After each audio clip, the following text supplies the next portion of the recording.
ডানের ফজিলত বেশি বামের তুলনায়। আমরা ভাত খাই কোনা দিয়ে ডাইনে দিয়ে কোরআন পাঠ করি কোনা দিয়ে ডান হাত দিয়ে দান করি টাকা পয়সা লেনদেন করি কোনা দিয়ে ডান হাত দিয়ে নাক পরিষ্কার করি কোনা দিয়ে বাম হাত দিয়ে ময়লা আবর্জনা পরিষ্কার করি কোনা দিয়ে বাম হাত দিয়ে।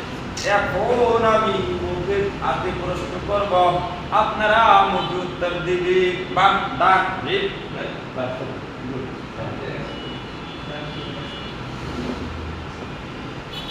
এইভাবে